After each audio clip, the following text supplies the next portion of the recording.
Hi, welcome to the Silver Spleen. My name is King Kamehameha, and this is my review of Ip Man Final Fight. Judging by the first two Ip Man movies, the Japanese were Supermen, and Ip Man is Chinese for kryptonite. The Legend is Born Ip Man was more of the same, but Herman Yao is a good enough director that the obligatory Japan bashing came off as amusing rather than insulting. Herman Yao also directed this fourth, and hopefully last, movie about Ip Man. Anthony Wong stars as Ip Man in a film that is as different from the Donnie Yen Ip Man movies as it is better than they are. At least in my worthless Western, same thing, opinion. And as long as I'm in that neighborhood, I'll say that I enjoyed Ip Man Final Fight a hell of a lot more than Wong Kar-wai's The Grandmaster. Maybe because Final Fight has a story. In 1949, Ip Man comes to Hong Kong to escape the communists. No, really, that is why he did. Don't believe the title cards in the first Ip Man movie that say it was the Kuomintang. In Final Fight, Ip Man is a quiet, unassuming person. He teaches Wing Chun to a variety of students against a backdrop of a rapidly changing Hong Kong circa the 1950s and 1960s. The sets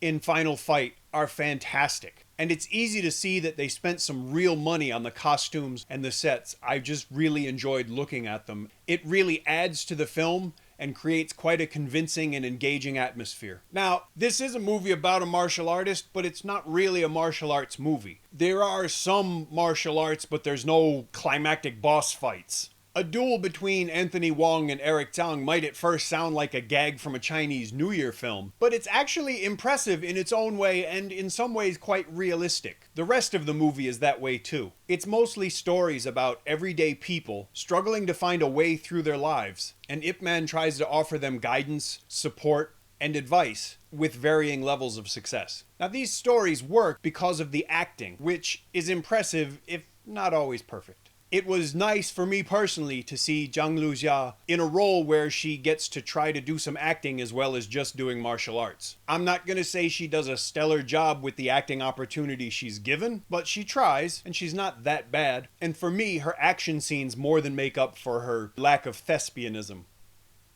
It's nice to see Anita Yoon in any movie these days, and so of course it's good to see her in this one. She plays Ip Man's wife, and though the role is small, she's still impressive and quite memorable. Jordan Chan plays a police officer struggling with institutionalized racism and corruption, and I really enjoyed the quiet intensity that he brought to the role. It was interesting to see Jillian Chung in a film whose story takes place before she was actually born. The ensemble cast, for me, did a really good job at making me believe them and at showing me a part of Hong Kong that normally doesn't get shown in films. So I was very grateful for that as well. The pace of the film is leisurely and kind of unhurried. To me, it sort of reflects the poise and composure of its subject. Ip Man is shown as highly principled and virtuous, but also very human in terms of his own weaknesses, whether personal or in relation to the world around him.